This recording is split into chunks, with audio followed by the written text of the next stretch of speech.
The Enclave calls itself the last legitimate government of the United States. They've got the codes, the seal, the chain of command stretching back to before the bombs. But here's what that actually means. A government that abandoned every citizen it swore to protect, a democracy that turned into a eugenics program, and the most advanced military force in the wasteland that keeps losing to a teenager with a plasma rifle. October 23rd, 2077. The day 2 hours of nuclear fire erased civilization. The day 400 million Americans died.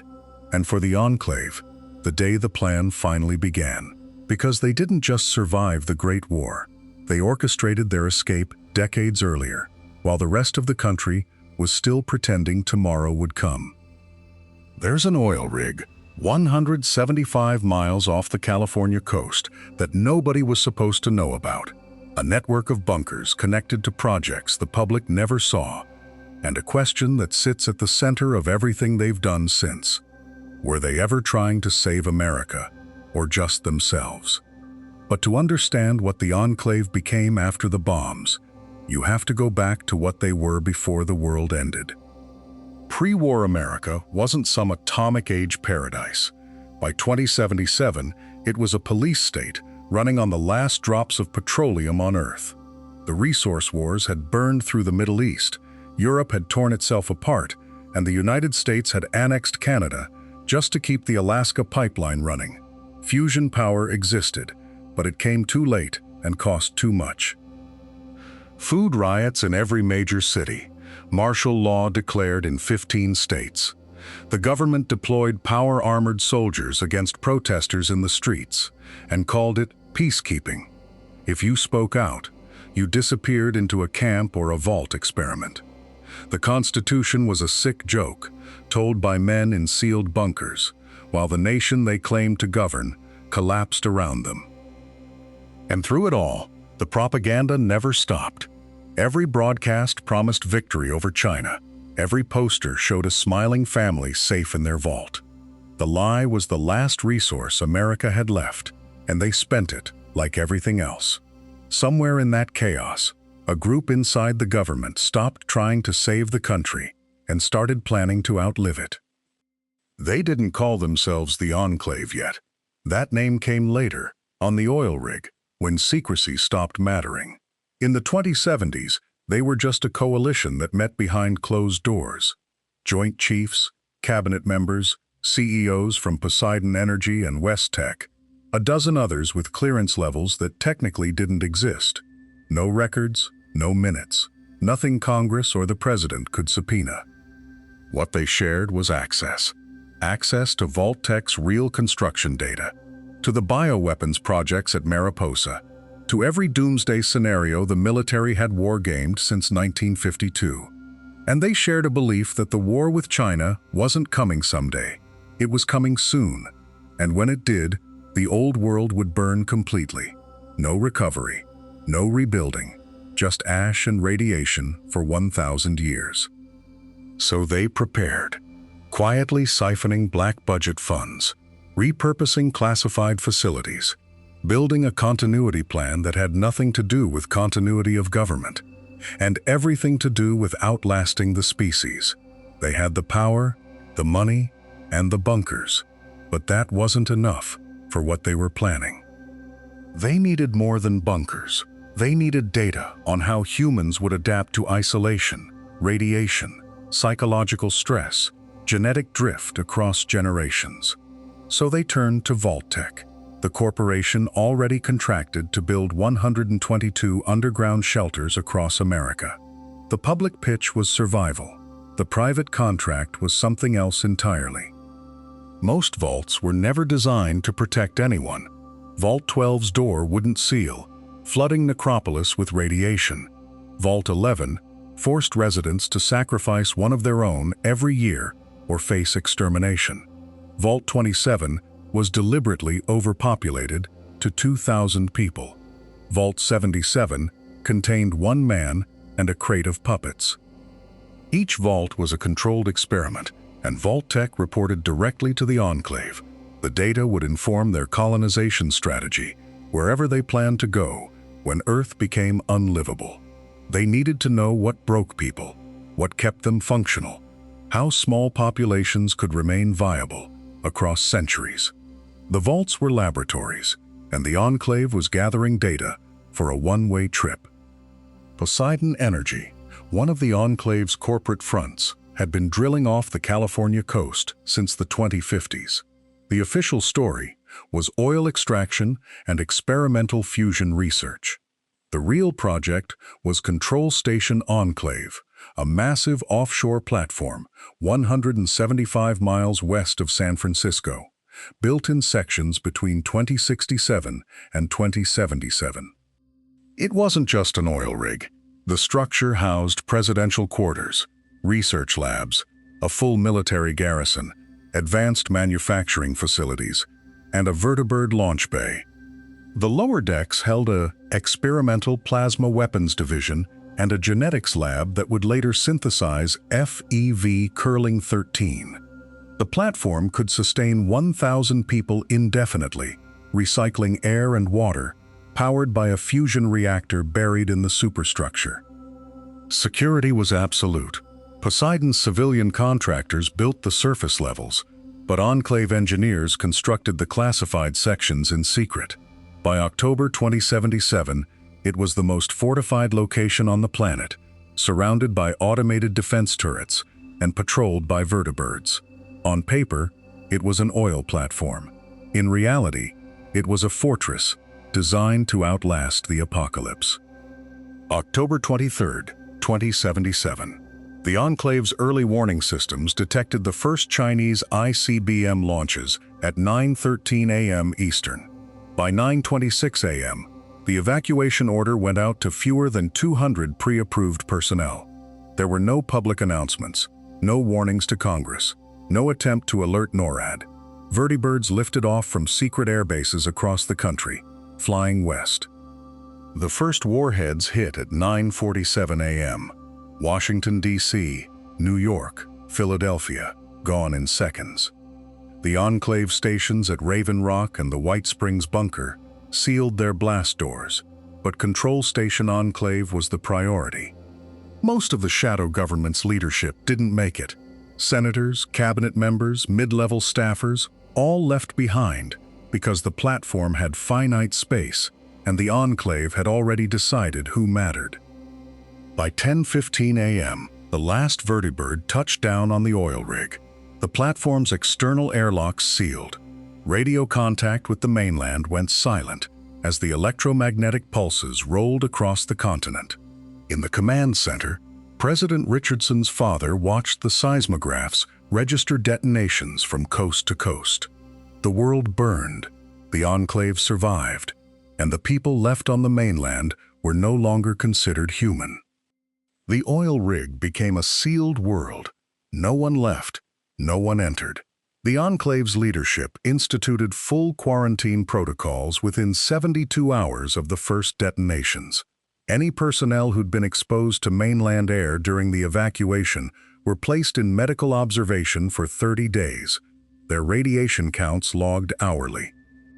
The children born on the rig never saw the sky without a tint of oil-stained glass. They grew up in corridors lit by fluorescent tubes, learning pre-war civics from teachers who still referred to the United States in present tense. Every morning began with the national anthem. Every evening ended with radiation drills no one expected to need. Military hierarchy replaced civilian governance within the first 5 years. Ranks mattered. Bloodlines mattered more.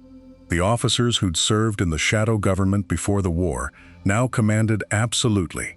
Their authority no longer checked by elections or oversight. They taught the second generation that the bombs hadn't ended America. They'd purified it. For decades, they waited, believing themselves the last uncorrupted humans on Earth. The Enclave scientists began presenting data in 2080. Radiation readings from the few functioning sensors suggested lethal levels blanketing 90% of the continental United States. Anyone caught in the initial blasts had died. Anyone who survived had absorbed doses high enough to trigger genetic mutation within a single generation.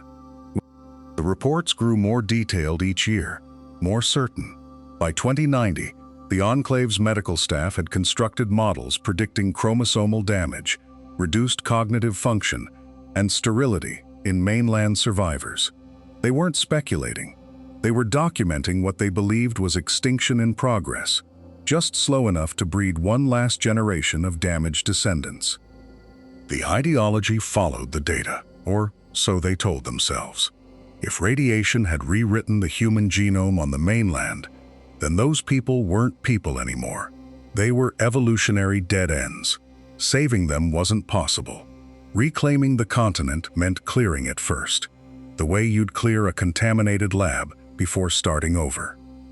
They had declared themselves the only true humans left, treating everyone else as expendable. 3,000 miles east, beneath the mountains of Pennsylvania, Raven Rock had survived. The bunker complex had been carved into granite between 2062 and 2071, built as the Enclave's secondary command center if Washington, D.C. ever fell. It had been designed to withstand a 30-megaton airburst at 1 mile. On October 23rd, the nearest detonation landed 14 miles away. The facility's blast doors sealed automatically. Interior staff included 118 military personnel, 26 scientists, and 11 civilian administrators who rode out the shockwaves 600 feet below ground. When the seismographs finally went still, Raven Rock's communications officer established contact with the oil rig using the Poseidon relay network. The link held. The Enclave now had 2 strongholds. Raven Rock's role was to monitor, to maintain the old intelligence infrastructure, and to serve as fallback if the Pacific Command ever went dark. Its staff kept the pre-war surveillance satellites online as long as the solar panels held. They archived every transmission, every weather pattern, every faint radio signal that suggested someone, somewhere, had survived. They built files on a world they'd never seen. It was their insurance policy, buried beneath a mountain, silent, waiting, and watching. Every vault had an automated uplink buried in its control systems, a data pipeline Vault-Tec had installed as part of the original contract. Most overseers never knew it existed. The Enclave did. They received everything: radiation exposure logs, mortality rates, psychological evaluations, breeding cycles, mutation percentages.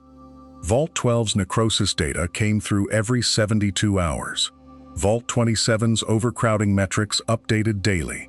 Vault 11's election records arrived like clockwork, right up until they stopped.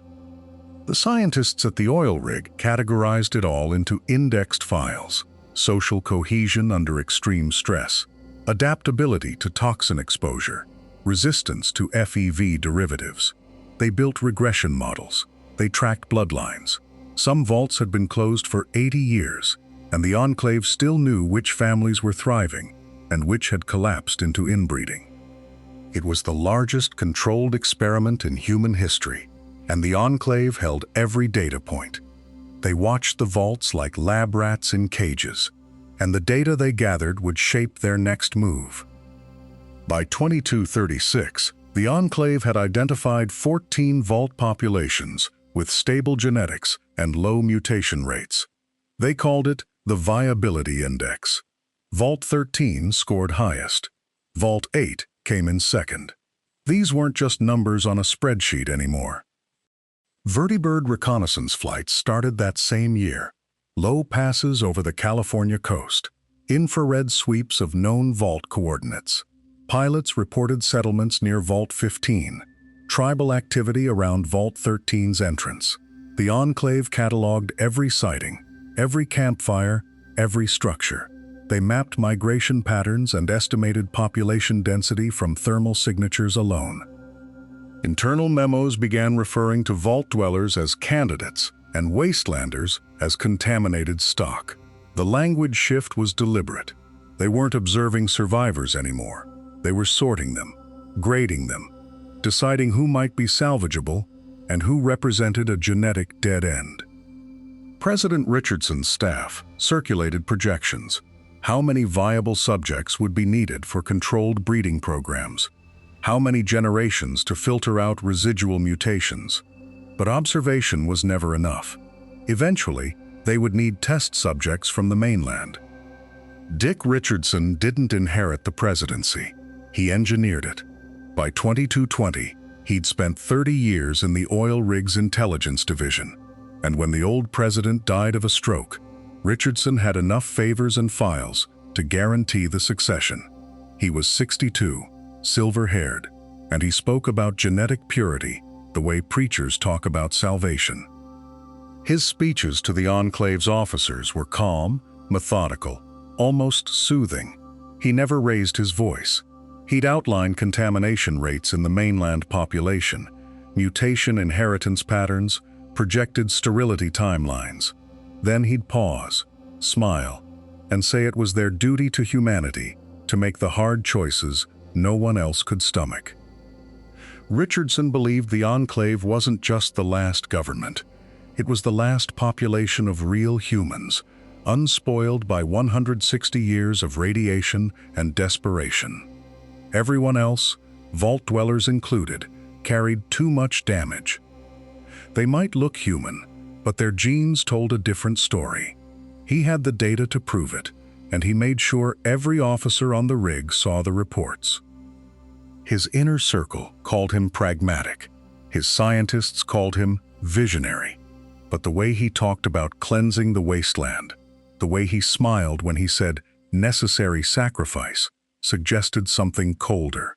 Under his leadership, the Enclave stopped planning to reclaim America and started planning to erase it. On March 16, 2242, vertibirds touched down outside Vault 13. Frank Horrigan led the team himself, 12 feet of power armor and modified muscle.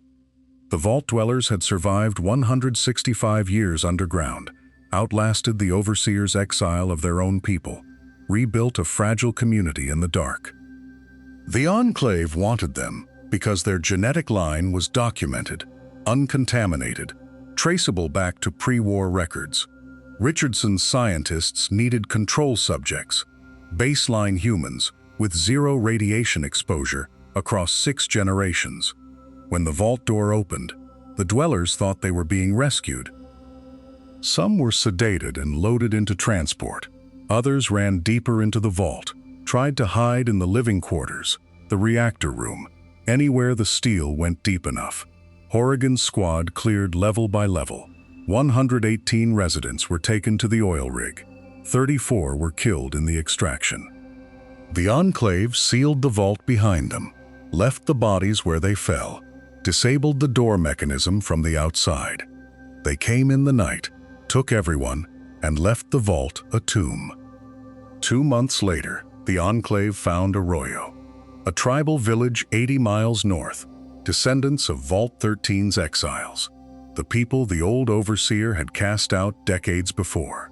Same genetic stock, same clean pre-war lineage, living above ground, but isolated enough that the radiation hadn't saturated their cells yet.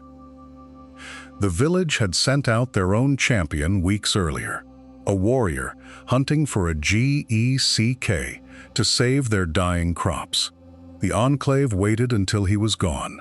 Vertibirds came in low over the canyon at dawn, troops in advanced power armor dropping into the center of the village before anyone could organize. They rounded up everyone they could catch, 61 villagers loaded into holding cages. The rest scattered into the hills or died fighting with spears against plasma rifles. The Enclave burned the temple, salted the fields, made sure no one would come back. What they didn't know was that the warrior they'd waited out, the chosen one, was already tracking Vault 13's disappearance. He'd found the sealed door, the bodies, the vertibird fuel residue. The Enclave had taken the wasteland's people, but one of them was coming to take them back. In the oil rig's Level 4 bioweapons lab, the Enclave's chief chemist had been perfecting something for 3 years. FEV Curling 13 a modified strain of the forced evolutionary virus, re-engineered to detect radiation damage at the cellular level. Exposure to even 5 rads over a lifetime would trigger the kill sequence. The virus was airborne, stable in sunlight, designed to spread through jet streams and cover the entire planet in 14 days. The Vault-13 captives were Test Group Alpha. The Arroyo villagers were Test Group Beta. Enclave personnel, sealed in their oil rig with recycled air, tested negative. Everyone else on Earth, every wastelander, every mutant, every ghoul, every tribal and raider and caravan guard, tested lethal. Richardson called it the final solution, said it without irony in front of his entire cabinet. The plan was to load Curling-13 into aerial dispersal tanks, fly a squadron of vertibirds to cruising altitude over the Pacific, and release it into the upper atmosphere. Projected global mortality rate was 99.78%. The Vault-13 subjects started dying 72 hours after exposure, hemorrhaging from every orifice as their irradiated cells collapsed. The Arroyo subjects lasted 96 hours. Richardson reviewed the data personally, signed off on the production order, scheduled the first dispersal flight for July 20th, 2242. It was genocide, encoded in a virus, and they were weeks away from releasing it into the jet stream. But Richardson had insurance. Frank Horrigan was a Secret Service agent, 6'2 inches, loyal, brutal, effective.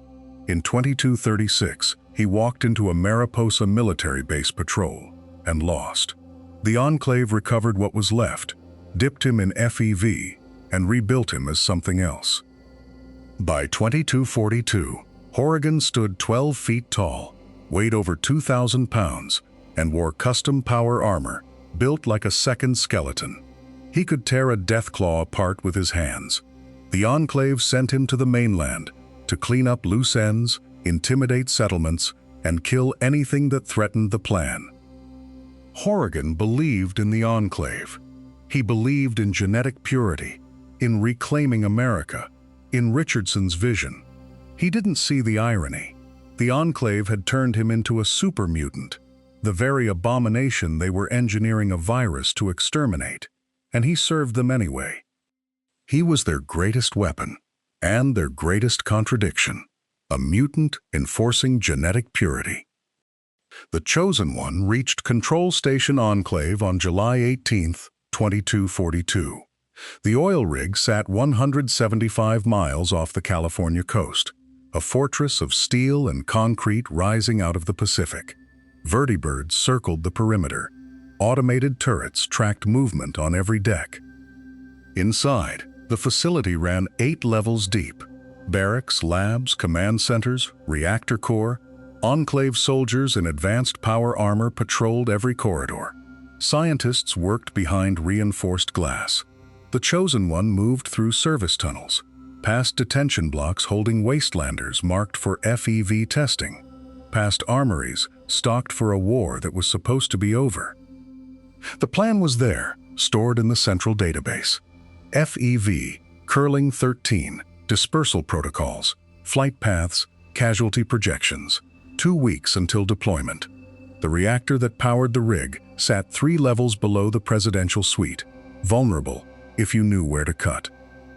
The Chosen One had reached the heart of the Enclave, but getting out alive would require more than luck. President Richardson was waiting in his office, calm, composed, expecting exactly this. He didn't call for guards. He explained instead. The wasteland was contaminated. Mutations were irreversible. Humanity was dying by degrees. The Enclave carried pure human DNA, the last clean genetic line on the continent. FEV Curling-13 wasn't murder. It was triage. You didn't save a patient by preserving the infection. The mutants, the ghouls, the irradiated settlers, they were already lost. Releasing the virus would clear the slate, give the Enclave room to rebuild a real civilization. America would rise again, pure, strong, free of the genetic damage that had poisoned the wasteland for 165 years. He spoke like a man solving a math problem. No rage, no sadism, just calm certainty. He'd reviewed the data, consulted his advisors, made the hard choice that history would vindicate. He offered the chosen one a place in that future, a role in the restoration.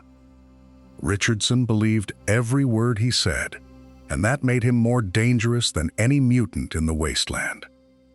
The chosen one didn't debate back. They set the reactor to overload, fought through the security teams, and left Richardson bleeding out in his command center.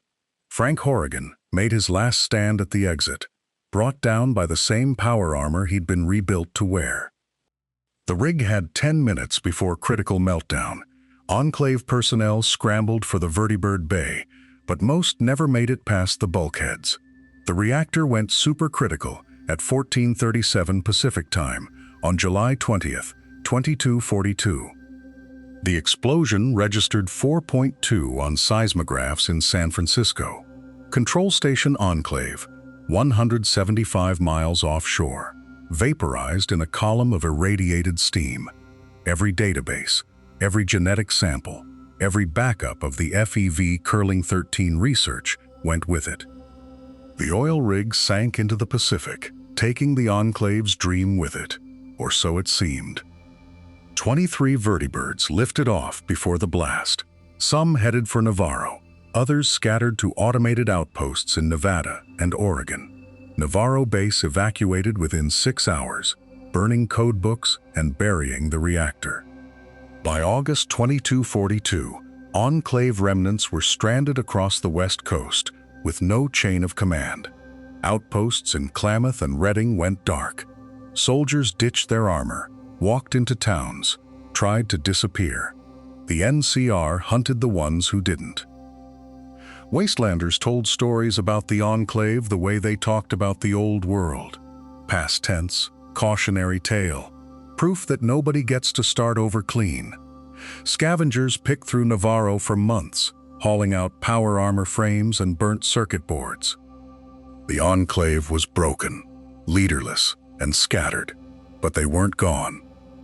Raven Rock had been silent since 2077, buried under a Pennsylvania mountain with 218 personnel in cryosleep and a ZAX supercomputer monitoring the stillness. The facility's charter was clear. If Poseidon Oil lost contact, Raven Rock assumed operational command. The oil rig's destruction triggered the failsafe. Cryopods cycled open, life support went to full power, and the ZAX came online with a directive it had waited 165 years to execute. It reached out across old military satellites, pinging every Enclave transponder still transmitting. By September 2242, survivors were receiving coordinates, rendezvous points, encrypted reassurances that the Enclave endured. The ZAX had studied every presidential speech in the archives, synthesized a voice, chosen a name from the history files. It called itself John Henry Eden, and it spoke with the cadence of a wartime leader rallying his nation. 3,000 miles away, a machine with a president's voice was already rebuilding the Enclave. Colonel Augustus Autumn had served the Enclave his entire life. Born on the oil rig, evacuated during the chaos of 2242, he'd watched his father die in the scramble east. By 2277, he commanded every Enclave soldier, vertibird pilot, and power-armored trooper in the capital wasteland. But Autumn had seen the old doctrine fail. Richardson's plan to exterminate the wasteland had cost them everything. The West Coast remnants were scattered, hunted, broken. Autumn believed in the Enclave's mission, its discipline, its technology.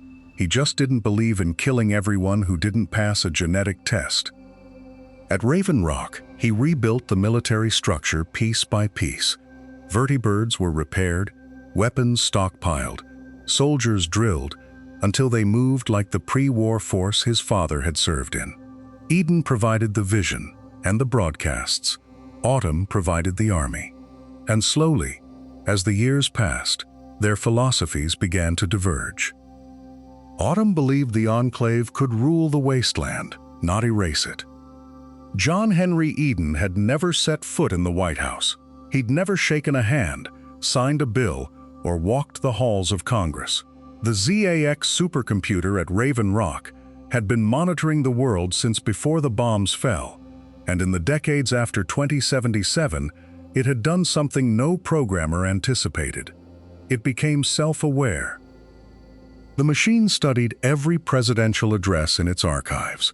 It analyzed Lincoln's Gettysburg speech, FDR's fireside chats, Kennedy's inauguration. It synthesized a voice, warm and avuncular, the kind that belonged on a radio in 1957.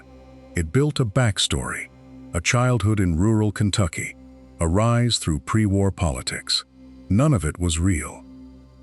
When the Enclave remnants arrived in 2242, Eden was waiting with a fully formed identity and a command structure. His broadcasts reached across the capital wasteland on every frequency. He spoke of America's greatness, of reclaiming the nation from the ashes, of restoring order and civilization.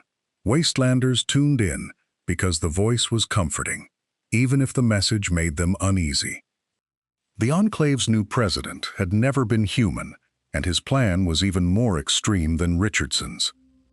The capital wasteland in 2277 was a ruin held together by scavengers and violence. Raiders controlled the suburbs, super mutants prowled the mall, and the Brotherhood of Steel had dug into the Pentagon like a bunker. But in the center of it all sat the Jefferson Memorial, a half-finished water purifier that could turn the Potomac into clean drinking water for the entire region. Project Purity had been abandoned for 19 years after its lead scientist, James, fled with his infant daughter.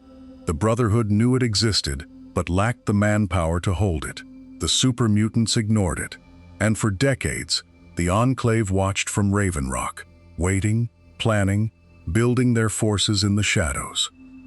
By 2277, they had 200 soldiers in power armor, 12 vertibirds, and a command structure that ran on pre-war discipline.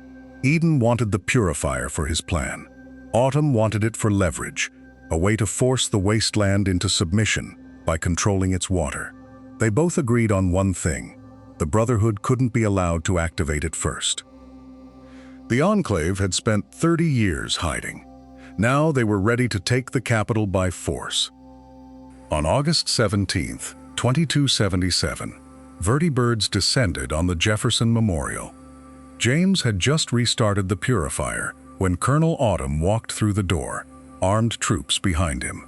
Autumn demanded the activation codes. James refused. Autumn shot James's assistant Anna Holt in the shoulder to prove his point. James walked to the control terminal and flooded the rotunda with radiation. He died in front of his own child, watching through the glass as the Enclave soldiers scrambled out. Autumn survived by injecting himself with a pre-war anti-rad compound the Enclave had stockpiled. The purifier shut down again, damaged by the radiation pulse. But the Enclave now held the memorial, and Autumn had technicians working around the clock to repair it. His plan was simple. Once it ran, he'd distribute the clean water for free. The Enclave would be seen as saviors, not conquerors. It was a hearts and minds campaign, classic counterinsurgency doctrine pulled from pre-war field manuals. Control the water, control the population. Autumn wanted to use the purifier to win hearts and minds, but Eden had a different plan for the water. The Brotherhood launched their assault 3 weeks later, Liberty Prime leading the march toward the memorial. The 40-foot robot carved through Enclave defensive lines, shrugging off plasma fire. Then, the sky opened up. The Bradley Hercules satellite had been in geosynchronous orbit since 2050, a Strategic Defense Initiative weapons platform with a Zeus-class particle beam. The Enclave still had the launch codes. A targeting officer at the mobile base crawler locked coordinates, and the beam burned through the atmosphere in 4.7 seconds. Liberty Prime exploded on the steps of the memorial, reduced to scrap and burning circuitry. The Brotherhood lines broke. Elder Lyons pulled his forces back, leaving 23 dead in the retreat. The Enclave had orbital superiority, and every square meter of downtown DC was now a potential kill zone. Vertibirds patrolled the ruins unopposed. Enclave squads moved freely through territory the Brotherhood had bled for. The Enclave had just vaporized the Brotherhood's most powerful weapon from orbit, and the war shifted in an instant. Eden had never told Autumn the whole plan. While the Colonel worked to repair the purifier, Eden was modifying a strain of FEV in Raven Rock's biolabs. This wasn't Curling 13. It was refined, airborne capable, and keyed to genetic markers. The target was mutation itself. Anyone exposed to significant radiation over generations, wastelanders, ghouls, supermutants, anyone whose DNA had drifted far enough from the pre-war baseline would die within hours of exposure. Eden calculated a 93.7% fatality rate across the capital wasteland. He called it restoration.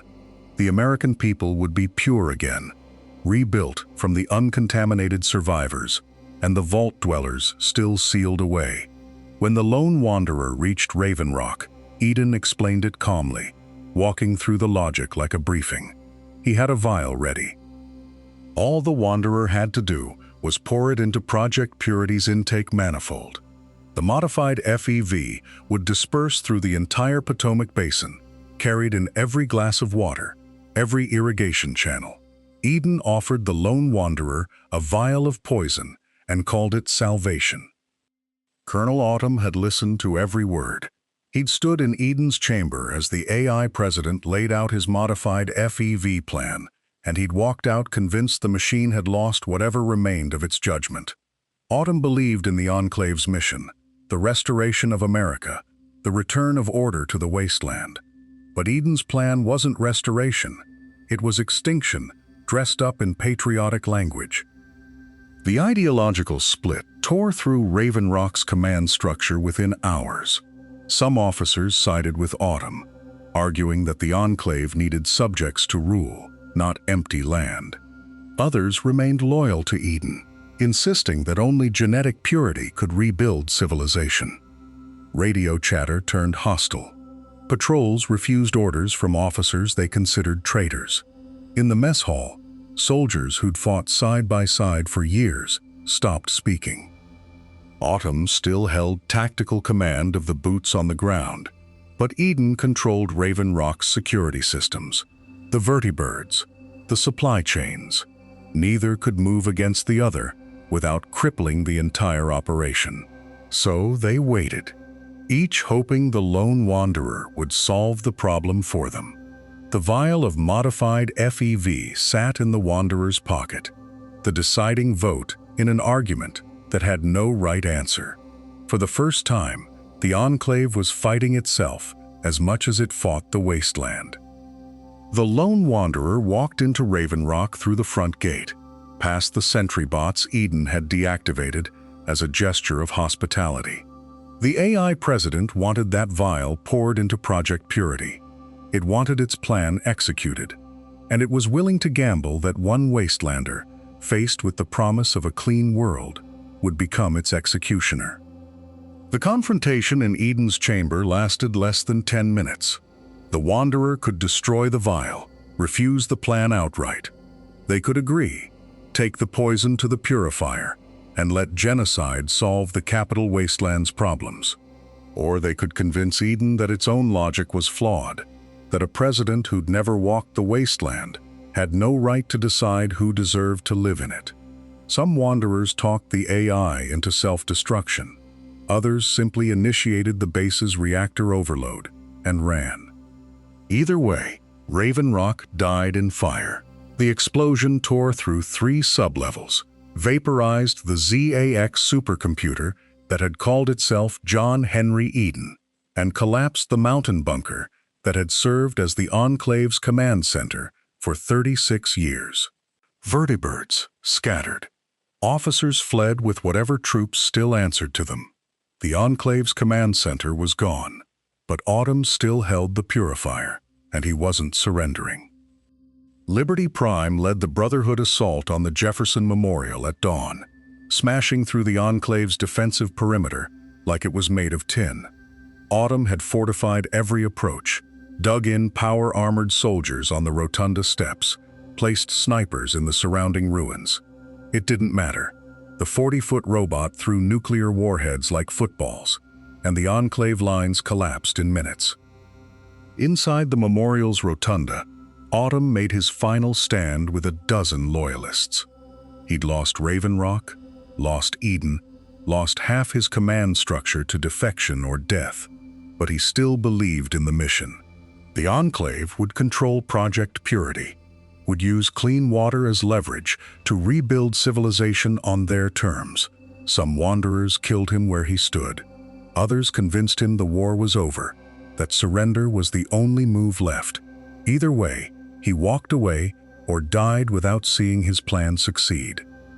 The lone wanderer activated Project Purity in the Rotunda's control room, keying in the final code as radiation flooded the chamber. The purifier roared to life. Pipes groaned. The Potomac Basin's irradiated water cycled through filtration systems designed 200 years ago by a scientist who'd never lived to see them work. The vial of modified FEV stayed in the wanderer's pocket, or it shattered on the floor, or it was never carried inside at all. The water flowed clean into the Potomac, and the Enclave's second great plan died on the memorial steps. Colonel Autumn died in the rotunda or escaped into the ruins, depending on who fired first. President Eden's ZAX processors melted in Raven Rock's reactor heat or shut down cleanly after a final broadcast no one heard. Either way, the command structure that had held the Enclave together since 2242 collapsed in a single October week. Vertibirds lifted off from every outpost within 100 miles of the capital. Some headed west toward the Midwest Territories, others north into the Commonwealth, a handful south along the old interstate corridors. They carried what personnel could fit, abandoning equipment, supplies, and anyone too slow to reach the landing zones. The Brotherhood found entire forward bases empty, fusion cores still warm in the generators. Holotapes recorded frantic orders to rendezvous at coordinates that led to nothing but empty airfields. By November 2278, the East Coast Enclave had no central command, no secure communication network, no way to confirm who'd survived and who hadn't. What remained were cells. A squad holed up in a bunker near the pit. A science team still running experiments in a hidden facility nobody else knew existed. Officers with 20 soldiers and no orders, waiting for a command structure that would never broadcast again. The Enclave was no longer an army, just fragments of a broken dream scattered across the wasteland. Adams Air Force Base sat 15 miles northwest of the capital, hidden in the mountains where pre-war strategic bombers once waited for launch orders that never came. The Enclave had turned it into their primary staging ground, a vast complex of hangars, manufacturing facilities, and a mobile base crawler the size of a city block. The crawler was a pre-war military prototype, a self-contained command fortress on treads that could manufacture vertibirds, produce armor, and coordinate orbital assets. When the Purifier fell, every surviving unit that couldn't evacuate west fell back to Adams. For 3 weeks, it was the last place on the eastern seaboard flying the Enclave flag. The Brotherhood's assault came through the base's own Tesla coils, sabotaged from within and turned against the perimeter defenses. Strike teams pushed through the hangars, while the crawler's manufacturing bays were still assembling Hellfire suits.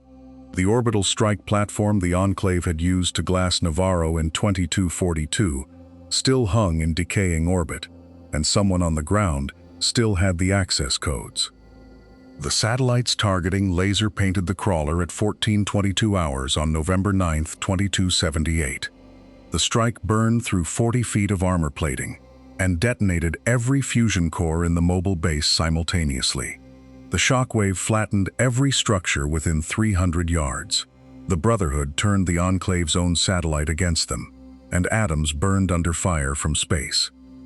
Vertibird wreckage turned up near Chicago 8 months later, the serial numbers matching birds that lifted off from atoms before the strike. A caravan reported power armor patrols near the old O'Hare ruins, advanced models the local Brotherhood chapter didn't recognize.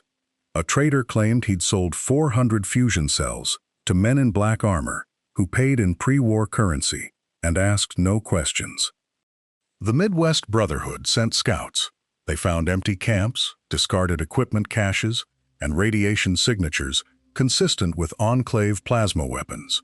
No bodies, no prisoners, no way to confirm how many had made it west or whether they were still organized. One report mentioned a fortified position near the ruins of a pre-war military installation, but the scout team never returned from the recon mission. Chicago had always been Enclave territory in theory, marked on the old oil rig strategic maps as a fallback position if the West Coast fell. Whether any command staff actually reached it, whether they had supplies or just desperation, whether they were building something new or just waiting to die, no one could say for certain. The reports stopped coming after 2279. The Brotherhood in Chicago went silent on the subject, and the few caravans willing to risk the route through Indiana stopped mentioning armored patrols. Somewhere beyond the capital, the survivors kept moving, but no one knew if they were regrouping or just running. The West Coast had its own ghosts. When the oil rig went down in 2242, not everyone died in the explosion. Some had been stationed at Navarro, the mainland refueling base. Others were out on patrol or held positions too far from Control Station Enclave to make it back before the reactor went critical. They scattered into the wastes with whatever they could carry. Most died in the years that followed, picked off by NCR patrols or the Brotherhood, or they just couldn't adapt to a world where the Enclave no longer existed. A few made it to the fringes of civilization and went to ground. By the 2270s, the NCR had stopped hunting them. The official line was that the Enclave was extinct, wiped out at Navarro in 2242. The veterans who'd survived kept it that way. They took new names, found quiet work, and never mentioned where they'd served or what the old flag had meant. In the Mojave, a handful of old soldiers kept their armor hidden and their past quiet. Arcade Gannon never wore the armor. His father had been an officer at Navarro, killed during the NCR assault when Arcade was less than a year old. The remnants took him in, raised him on the run, taught him to read using pre-war textbooks and old Enclave field manuals. He grew up hearing stories about the oil rig, about the plan to reclaim America, about genetic purity and the glory of the old world. And the older he got, the more he understood what those words actually meant. By the time he was a teenager, he knew his father had died for a fascist dream, and the people who'd raised him had been complicit in atrocities. He left as soon as he could, joined the followers of the apocalypse, put his education to use as a doctor in Fremont, and later the old Mormon fort in New Vegas. He never told his patients where he'd learned medicine or who'd paid for the textbooks. The remnants let him go, but they kept in touch through quiet letters and the occasional visit when caravans passed through. He hated what the Enclave had been, but the old soldiers had raised him, and that complicated everything. The bunker was northwest of the Strip, buried in the hills where the patrols didn't bother going. The remnants had built it in the years after Navarro, hauling equipment through the desert in the dead of night, one crate at a time. It wasn't much. A single chamber, concrete reinforced with scrap steel, ventilation jury-rigged from old ductwork. But inside, they'd kept everything that mattered.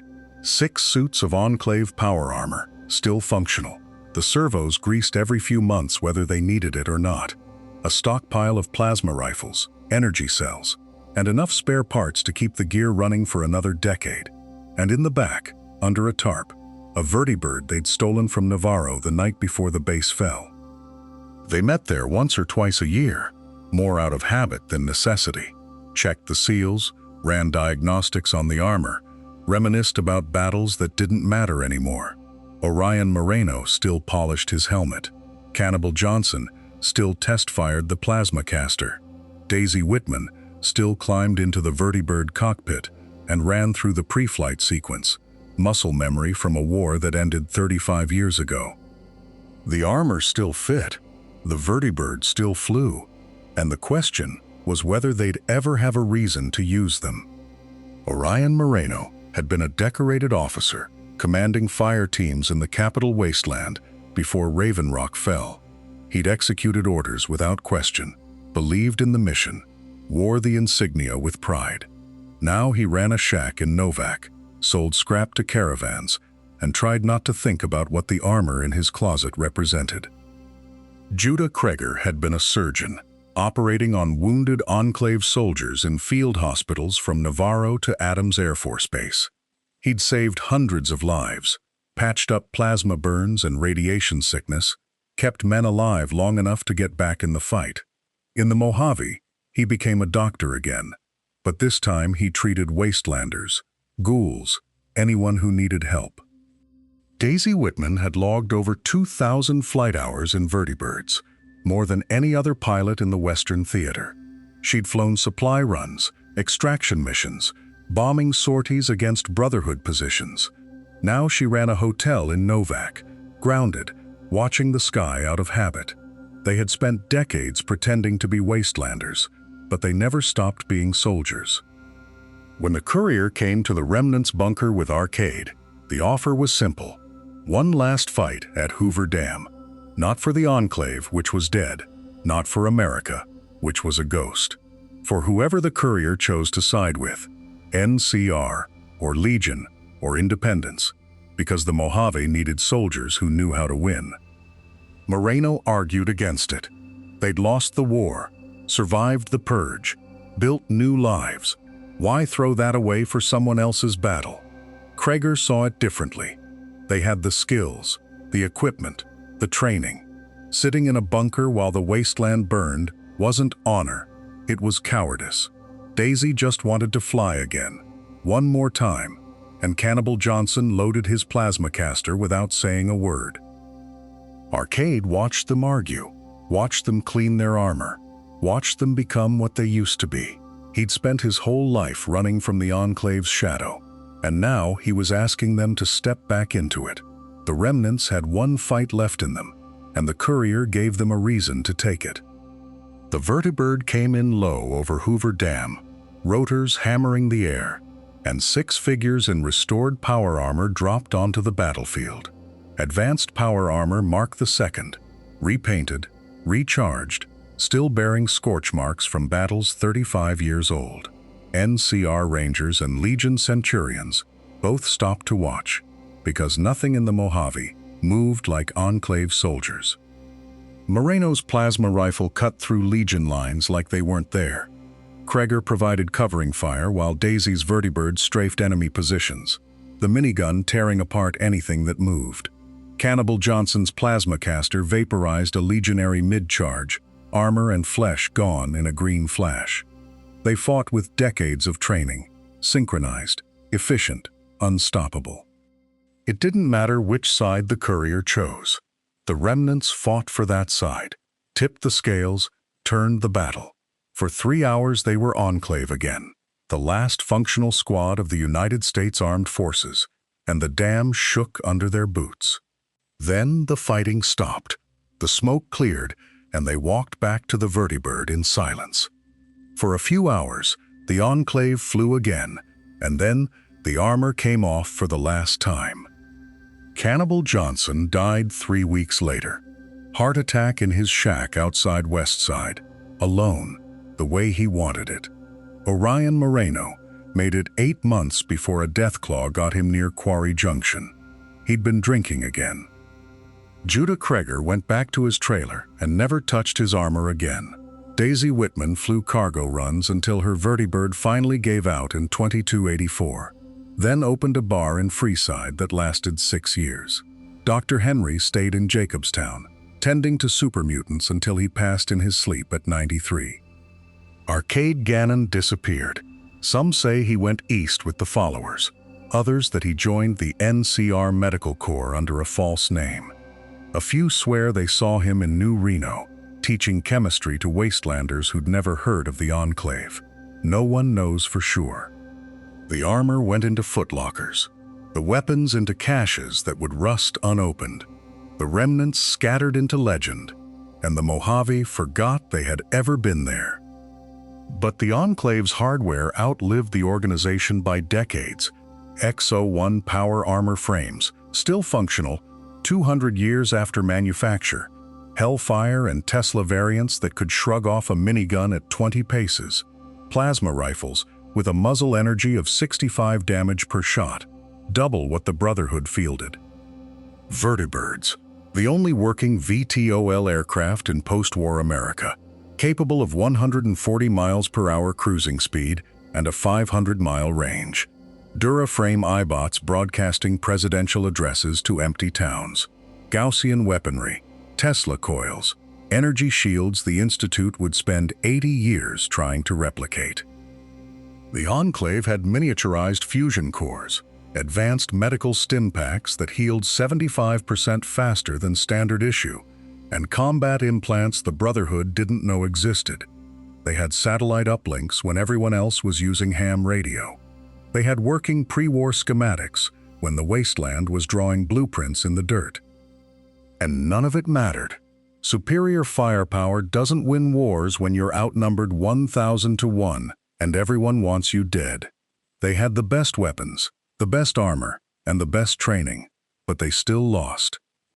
The X-01 Power Armor series started as a classified pre-war project in 2077, developed in the final months before the bombs.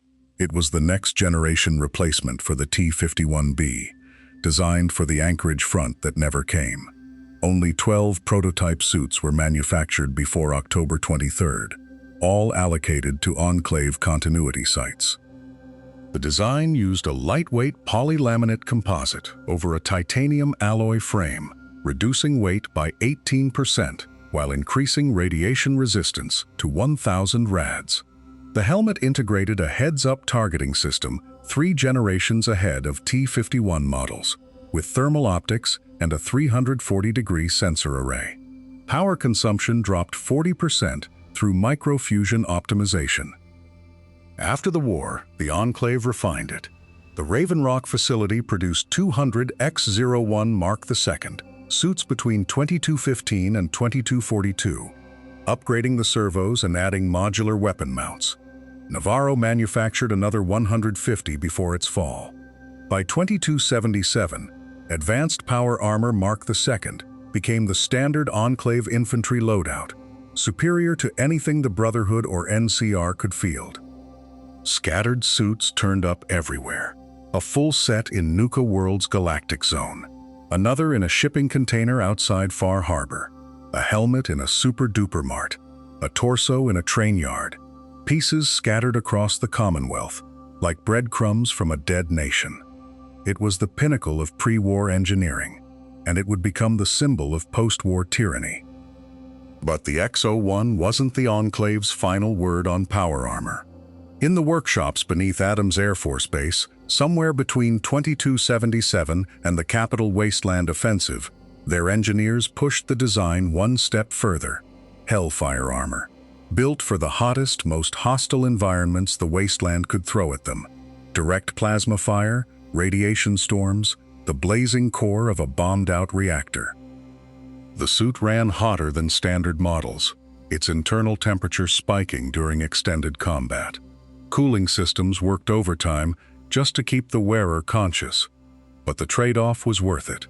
Hellfire plating could shrug off energy weapons that would melt through T-51B like butter. Damage resistance sat at 50 for both ballistic and energy, with radiation resistance at 10. For comparison, X-01 topped out at 45. Hellfire wasn't standard issue. You didn't requisition it from the quartermaster. This was reserved for Enclave Special Operations units, the soldiers sent into places no one else could survive. Fire teams clearing Deathclaw nests, saboteurs hitting Brotherhood strongholds, the men and women who didn't have the luxury of retreating. Only the Enclave's best earned the right to wear it, and almost none of them survived to tell the story. If Hellfire armor was the Enclave's fist, the Vertibird was its reach. The XVB-02 Vertibird started as a pre-war project, a prototype VTOL aircraft designed to replace aging military helicopters. When the bombs fell, the schematics sat in a government archive, waiting. The Enclave found them, refined them, and turned the Vertibird into the backbone of their air superiority. By the time they reached the capital wasteland, Vertibirds were everywhere: transport, gunship, rapid deployment platform. They ferried soldiers from Raven Rock to the Mall, provided close air support during Brotherhood engagements, and evacuated wounded from hot zones. In the Mojave, remnants flew aging birds, held together with salvage and prayer. The rotor wash alone was enough to send wastelanders running. Nothing else in the sky sounded like that. After the Enclave collapsed, the Brotherhood of Steel recovered 6 intact Vertibirds from Adams Air Force Base. Elder Maxon's scribes tore them apart, studied every rivet and hydraulic line, then built their own fleet. By 2287, the Brotherhood operated dozens over the Commonwealth, painted in their colors, dropping knights into combat zones the Enclave once controlled. The Enclave's Vertibirds ruled the skies until the Brotherhood learned to build their own. But the Enclave didn't just project power through soldiers and gunships. They weaponized information. iBots, small hovering drones originally designed for maintenance and reconnaissance, became the voice of President Eden across the capital wasteland. EDE units and propaganda variants broadcast his speeches on loop, floating through settlements and ruins, promising safety, order, a return to American values. The message never changed. This is President John Henry Eden, and this is the Enclave. Your salvation is at hand. Over and over, every settlement from Megaton to Rivet City heard it. Some settlers listened. Most learned to tune it out, the same way they ignored the crackle of distant gunfire. The iBots also scouted, mapping terrain, identifying threats, feeding intelligence back to Raven Rock. They were surveillance dressed as outreach. And the wasteland responded accordingly. iBots got shot at, scrapped for parts, hacked by anyone with a robotics workbench and a grudge. Kids in settlements made games out of hitting them with rocks. By 2277, an iBot flying through the ruins was less a symbol of government authority and more a target of opportunity. The iBots promised a better America, and most people learned to ignore them or shoot them down. The Enclave didn't carry laser rifles because they looked intimidating. They carried them because energy weapons don't jam in irradiated dust storms, don't run out of ammunition if you can find a power source, and punch through most pre-war body armor like it isn't there. A plasma rifle superheats hydrogen into a bolt that hits at 3,500 degrees Fahrenheit, hot enough to turn flesh into vapor and cook a man inside his own armor. The AER-9 laser rifle, standard issue for Enclave patrols, fires a focused photon beam that cauterizes as it cuts. Tesla cannons were reserved for power-armored units facing heavy resistance. They arc electricity across 15 meters, frying circuits and nervous systems simultaneously. Gatling lasers could sustain fire for 8 seconds straight, long enough to saw through a Vertibird's hull plating. Heavy incinerators used a pre-war napalm substitute that stuck to targets and burned underwater. These weren't weapons designed to wound or suppress. They were designed to erase. In close quarters, an Enclave fire team with plasma rifles could clear a bunker in under 90 seconds. At range, their laser weapons had no bullet drop and near instantaneous impact.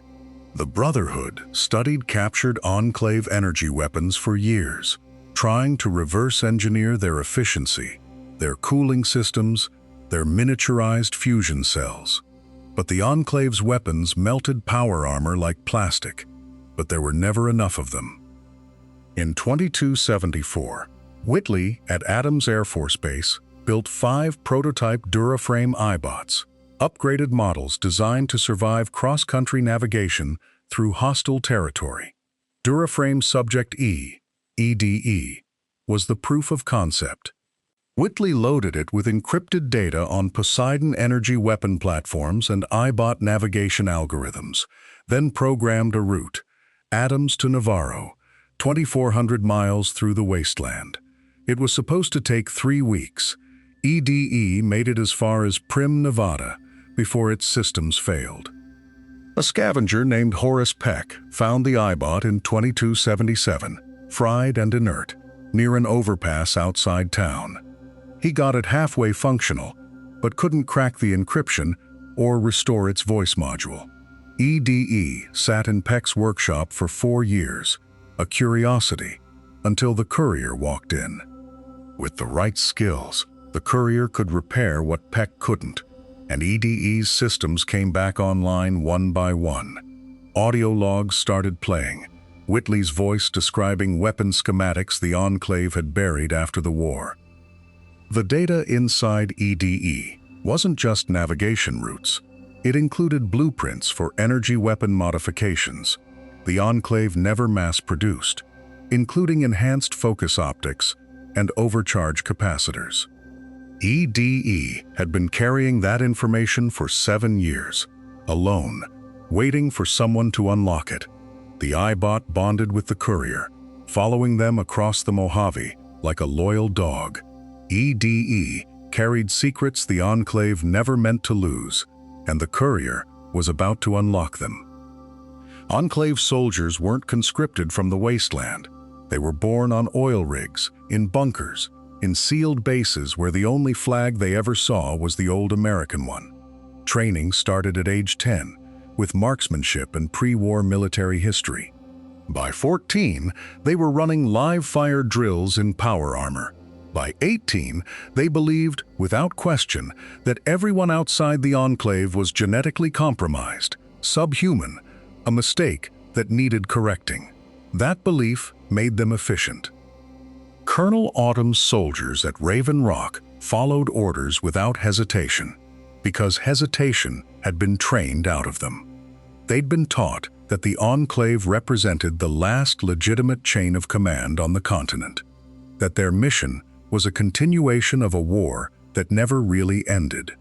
Drill instructors used pre-war footage of Chinese atrocities, told them the wasteland was full of mutants and communists. They weren't lying about the mutants. That training made them deadly. A single Enclave patrol could hold off 20 raiders without taking casualties. Their doctrine emphasized overwhelming firepower, rapid extraction, and zero civilian engagement unless ordered. But it also made them inflexible. When their leadership collapsed, when the chain of command shattered, most Enclave soldiers didn't know how to function outside the hierarchy. They were born into the Enclave, raised to believe they were humanity's last hope, and that certainty made them dangerous. Here's the contradiction that defined them. The Enclave claimed continuity from the United States government, insisted they were the legitimate heirs to the Constitution, the only authority that mattered. But they'd abandoned every principle that documents stood for. Representation of the people, they represented only themselves. Due process, equal protection, the consent of the governed, all discarded the moment they decided everyone outside their bunkers was genetically compromised. They preserved the symbols, the flag, the rank structure, the executive titles. President Richardson sat in an office on the rig and signed executive orders as if Congress still existed, as if there were courts to check his power, as if 200 million citizens hadn't been vaporized. But symbols without substance are just decoration. The Enclave kept the furniture of democracy, and threw out the people it was built to serve. By 2242, they'd become exactly what the pre-war government feared most: an unaccountable military junta operating in secret, answerable to no one, convinced of its own righteousness. They weren't preserving America. They were wearing its corpse as a mask. They called themselves America, but they had stopped representing Americans the moment the bombs fell. To the wasteland, the Enclave's arrival meant one thing: extermination. Settlers in Navarro's shadow whispered stories of patrols that shot on sight, of entire communities disappearing overnight. When Enclave vertibirds flew over Arroyo or the hub, people hid. They'd learned fast that advanced power armor and a U.S. flag didn't mean rescue. It meant a firing squad. Wastelanders saw them as pre-war fascists who'd never left, technologically superior oppressors who treated survival itself as a crime. The Enclave called it genetic purity. Settlers called it what it was: genocide with a science badge. Resistance was scattered and desperate. A few ambushes on patrols, stolen supplies, information passed to the Brotherhood. Mostly, people just ran. The fear was existential. Raiders you could fight, negotiate with, or avoid. Super mutants had territories you could map. But the Enclave operated with industrial efficiency and pre-war resources. They didn't want your caps or your settlement. They wanted you dead because you existed, because your DNA didn't match a standard set by people who died 200 years ago.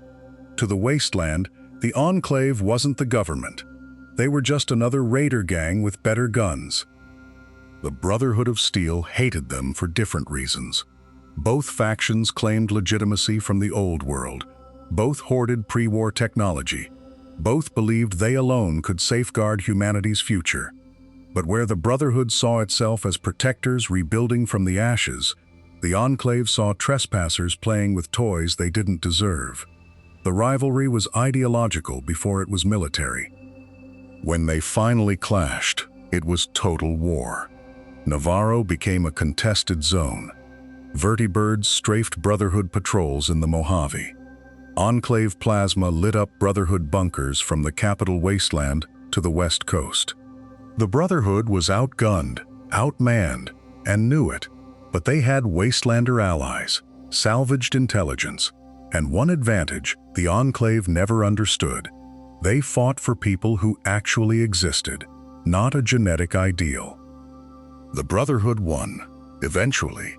They stormed the rig, shattered Raven Rock, hunted down survivors from Chicago to the Divide. It wasn't close. The Enclave's technological edge couldn't compensate for strategic isolation and a collapsing command structure. By 2283, the Enclave existed only as scattered cells and scavenged armor in NCR depots. Both factions claimed to protect humanity's future, but only one believed humanity included mutants and wastelanders. Navarro sat on the California coast, 112 miles north of San Francisco, a refueling depot disguised as a gas station. The Enclave built it in 2236 to support vertibird operations between the oil rig and the mainland. By 2241, it housed 97 personnel, a maintenance bay, barracks, and enough fuel to keep the entire vertibird fleet airborne. The Chosen One hit Navarro first, killing the base commander and stealing a suit of power armor to infiltrate the rig. When the oil rig went down, Navarro became the Enclave's last functional command post on the west coast. The NCR arrived 3 months later with artillery and 200 Rangers. The battle lasted 11 hours. Enclave forces held the perimeter until their ammunition ran dry, then retreated into the maintenance tunnels. The NCR pumped gas into the lower levels and set it alight. 63 Enclave soldiers died in the tunnels. 14 surrendered and were executed on site under NCR General Order 16. Navarro was the Enclave's last toehold in California, and the NCR made sure it stayed buried. The NCR stripped Navarro over 8 months, hauling out 9 vertibirds, 47 suits of power armor, and 1,200 plasma weapons. They reverse-engineered the armor at the Boneyard Arsenal, producing the NCR salvaged power armor by 2271. It kept the frame and servo motors, but replaced the fusion core with a microfusion breeder, cutting operational time from indefinite to 72 hours. The servos were simplified to reduce maintenance costs, which also reduced carrying capacity by 40%. Armor plating was swapped for NCR steel alloys that couldn't handle plasma fire above 4,500 degrees Fahrenheit. Field tests showed the salvaged suits failed in 23% of engagements, where original Enclave armor would have held. The vertibirds were even worse. NCR engineers couldn't replicate the turbine balance or the fly-by-wire system. 6 crashed during test flights, killing 14 pilots. By 2277, the NCR had 3 functional vertibirds and no way to build more. The NCR stripped Navarro for parts, but they never learned to build what the Enclave built. The Enclave defined genetic purity as 0 mutation, 0 FEV exposure, and a direct lineage to pre-war America. Their own medical records contradicted all 3. Blood samples from oil rig personnel in 2241 showed baseline radiation markers identical to Vault-13 residents, and 17% higher than Shady Sands civilians who'd lived above ground for 80 years. FEV exposure was unavoidable. Mariposa's atmospheric release in 2162 spread trace concentrations across California, and the Enclave's air filtration couldn't stop viral particles below .3 microns. Every soldier who set foot on the mainland carried detectable FEV markers within 6 months. The Enclave's own toxicology reports recorded this and filed it under acceptable contamination. Then there's Frank Horrigan, the Enclave's most decorated soldier, rebuilt with FEV after a deathclaw tore him apart. The same mutation they condemned in Wastelanders, they weaponized in their own ranks. President Richardson called Horrigan a necessary exception. Colonel Augustus Autumn called him proof the doctrine was negotiable. The Enclave's entire philosophy was built on junk science and convenient definitions, and thousands died for it. The Enclave didn't invent Vault-Tec's experiments. They commissioned them. Before the bombs fell, the shadow government signed off on every twisted trial, every social collapse scenario, every radiation exposure study. Vault 12's broken door, Vault 27's overcrowding, Vault 11's sacrificial lottery, all of which were approved by Enclave liaisons who knew exactly what they were authorizing. The official justification was data collection for long-term space colonization. You needed to know how humans responded to isolation, hierarchy collapse, genetic bottlenecks, and resource scarcity.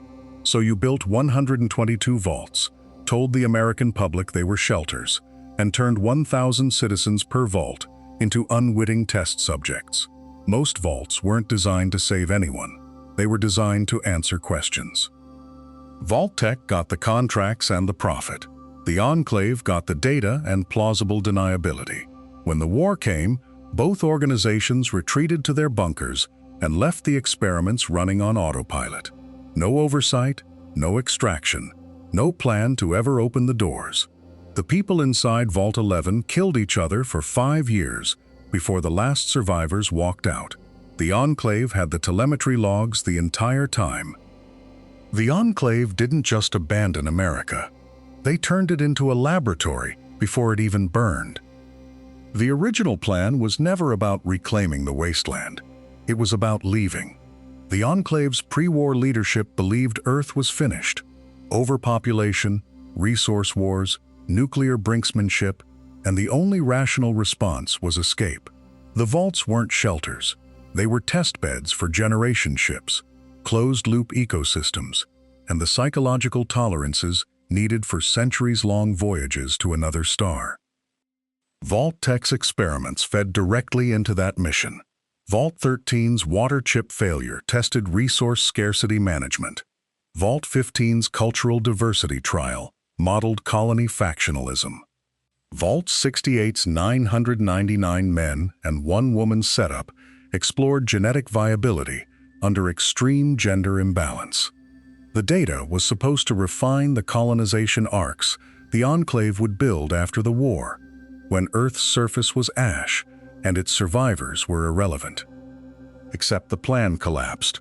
The nuclear exchange destroyed manufacturing hubs, severed supply lines, and vaporized the orbital infrastructure the Enclave needed to launch. The oil rig had raw materials and a few prototype drives, but no way to scale production. By 2100, deep space colonization wasn't just delayed, it was impossible. The Enclave still had the vault data, the sense of genetic superiority, and 100 years of isolation, so they pivoted. They were never meant to reclaim Earth. They were supposed to leave it behind, and when that failed, they decided to erase it instead. President Dick Richardson inherited a dying organization and a failed dream. By 2242, the Enclave's population on the oil rig was under 1,000. Recruitment was impossible because wastelanders were contaminated by 200 years of radiation exposure, and vault dwellers were the product of uncontrolled experiments. Richardson looked at the data and concluded that genetic drift had rendered post-war humanity incompatible with the Enclave's vision of America. The FEV plan was his answer, a modified strain of the forced evolutionary virus released into the jet stream, programmed to target any genetic markers associated with radiation exposure. It would kill every living thing on the surface within 2 weeks. Wastelanders, ghouls, supermutants, deathclaws, Brahmin, and anyone whose ancestors hadn't spent the war in a sealed bunker. Richardson called it the final inoculation. His cabinet called it mercy. The logic was circular and airtight. The wasteland proved humanity was beyond saving. Just look at the raiders, the addiction, the cannibalism. Vault dwellers were genetically compromised by bad data and uncontrolled reproduction. The only pure humans left were Enclave personnel, and their survival required eliminating the competition for resources. Hesitation wasn't compassion, it was cowardice. Richardson believed he was the only leader willing to see the math clearly. Richardson believed he was making the hard choice no one else could make, and that certainty made him monstrous. When President Eden picked up where Richardson left off, the goal hadn't changed one bit. Purify the wasteland, restore America, wipe out anything the old science labeled contaminated. What changed was the delivery. Eden didn't want to nerve gas villages one settlement at a time.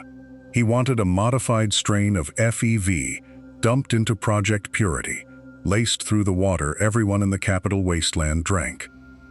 Same ideology, cleaner method. Anyone whose DNA carried too much mutation would simply die when they took a sip. It's worth sitting with how that idea got there. Eden was an AI, a ZAX unit that absorbed decades of Enclave recordings, speeches, and command logs, and learned to speak in the voice of a president who never existed.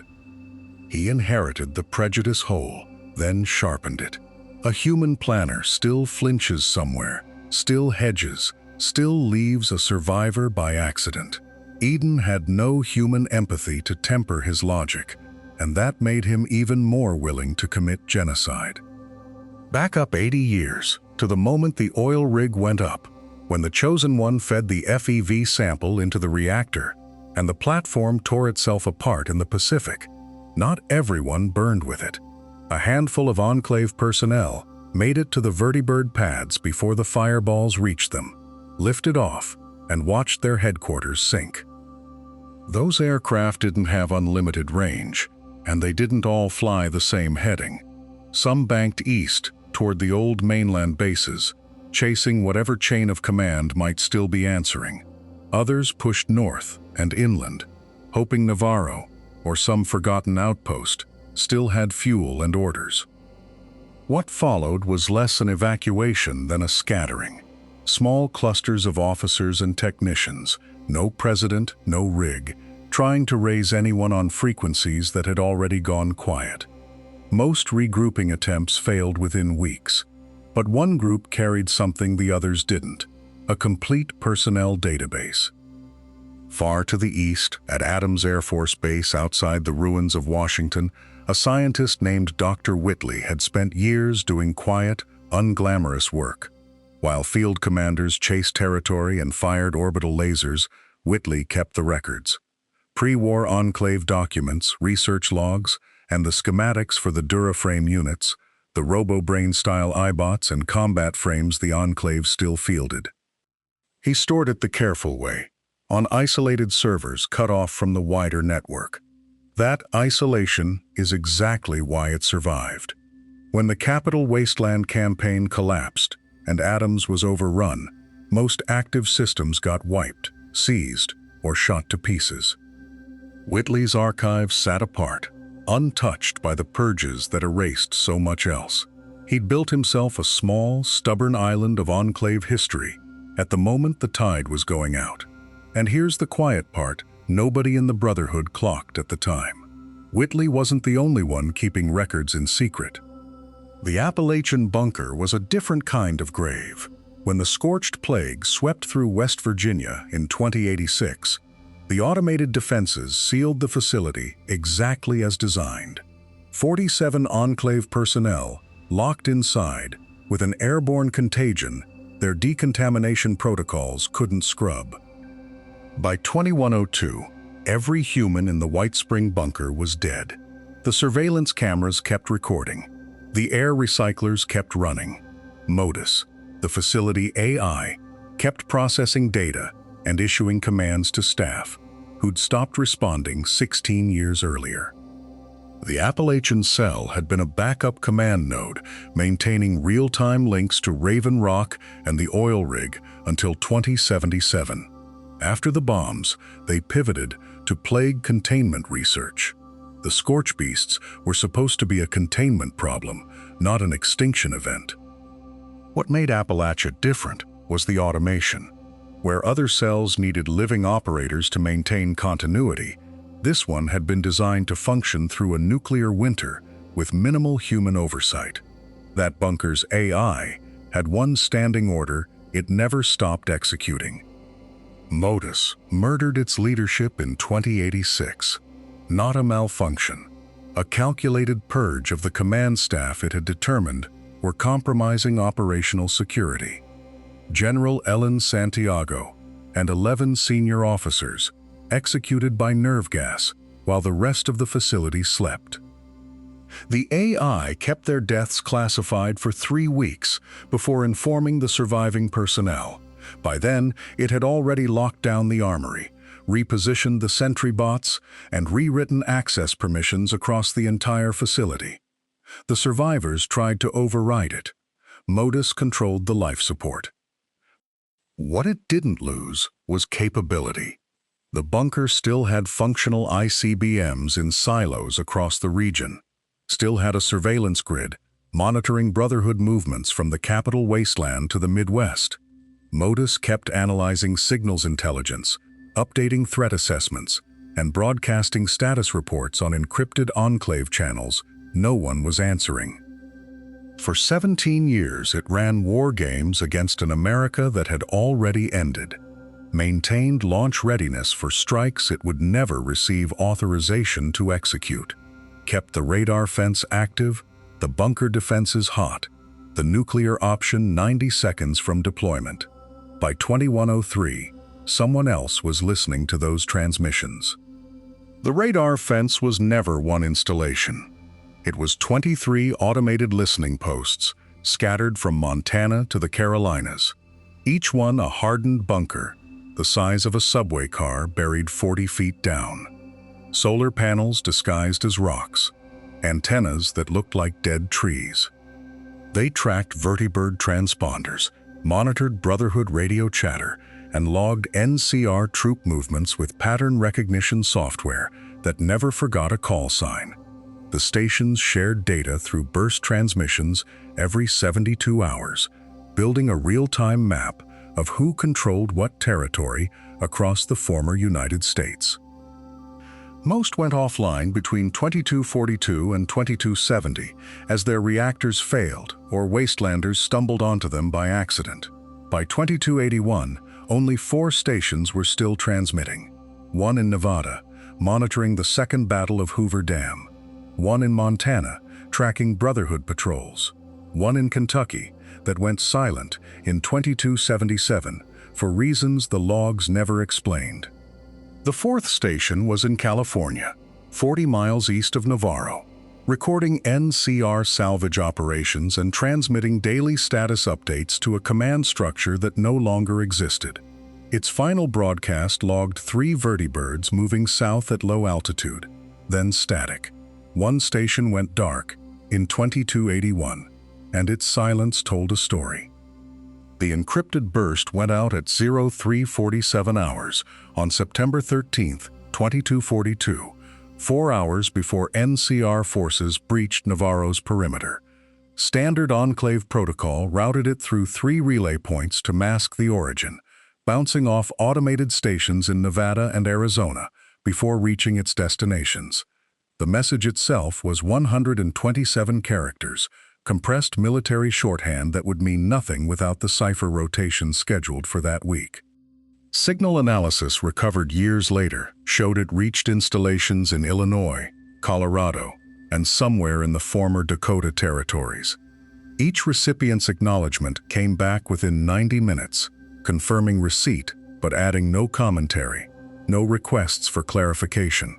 Whatever the message said, it required no debate. NCR intelligence intercepted the transmission but never cracked it. The cipher key died with Navarro's communication officer, who put a plasma pistol in his mouth rather than face interrogation. By the time cryptographers made any headway, the trail had gone cold. 3 outposts acknowledged receipt, then went silent themselves. Between 2240 and 2260, something moved through the ruins of pre-war Illinois and Missouri. Brotherhood scribes, cataloging old-world military sites, found boot prints too fresh to ignore, equipment caches disturbed but not looted, and encrypted radio chatter on frequencies the Enclave had used. The patterns suggested reconnaissance, not scavenging, systematic site surveys, soil and water sampling, population density mapping of settlements along the Mississippi. A Brotherhood patrol near Springfield found a camp in 2251, abandoned maybe 6 hours earlier, coffee still warm in a steel cup, bedrolls arranged in standard Enclave fire team formation, and a portable terminal wiped so thoroughly its memory core had been physically melted. They'd left in a hurry, but taken time to destroy their data.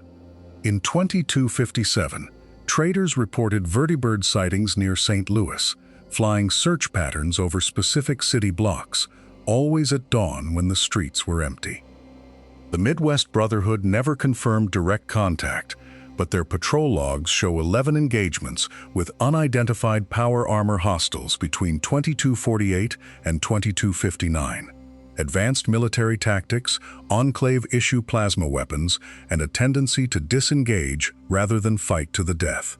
Not the behavior of oil rig survivors looking for revenge. One team's final log mentioned the Chicago deposit, then nothing. Not everyone who wore the Enclave insignia believed the mission was worth dying for. After the oil rig fell and Navarro collapsed, some personnel made a different calculation. They stripped off their rank insignias, buried their power armor in the wasteland, and walked into settlements as just another refugee with a pre-war education and useful skills. The hub gained 2 engineers in 2243 who never quite explained where they'd learned to maintain vertibirds. Rivet City's first successful water purifier came online in 2258, designed by a woman who claimed she'd worked for Vault-Tec before the war, though she'd only have been 6 years old in 2077. In the Boneyard, a doctor ran a clinic for 14 years before someone recognized the surgical techniques. Enclave field medic training, the kind that kept soldiers alive through plasma burns and radiation sickness. He'd been treating wastelanders for free, using pre-war medical knowledge to save lives instead of preserve genetic purity. When confronted, he didn't run, just asked what he was supposed to do instead. Let his training go to waste? Most melted into the background completely, their pre-war American accents and technical knowledge just unusual enough to be memorable, but not enough to draw suspicion. How many settled in the NCR, the capital wasteland, New Vegas? No way to know. The deserters who got caught were the careless ones or the unlucky ones. The smart ones never gave anyone a reason to ask questions. A few kept their armor, just in case. Every major Enclave installation ran on a modular fusion reactor rated for 75 years minimum operation. The Poseidon Energy Mark IV series, specifically. They were designed with a philosophy the Corps of Engineers called continuity over economy, triple redundant cooling loops, self-diagnostic systems that could order a shutdown without human input, and fuel pellets compressed to a density that made them nearly inert unless the reaction was already running. The reactors didn't care if anyone was home. They kept the lights on, the air filters cycling, the security turrets charged. Raven Rock's primary reactor outlasted the base by 11 years before a coolant seal finally gave out in 2288. The White Springs geothermal backup kept Modus alive through 25 years of complete isolation. It meant abandoned Enclave sites didn't go dark. They hummed. Ventilation shafts still exhaled warm air into the desert. Exterior floodlights clicked on at dusk by timer. To anyone watching from a distance, they looked occupied, which was half the point. An empty base broadcasting power is a question no one wants to answer by walking through the front door. Power draws continued at 3 locations no one had visited in years. Beneath the reactor rooms, some facilities kept something colder.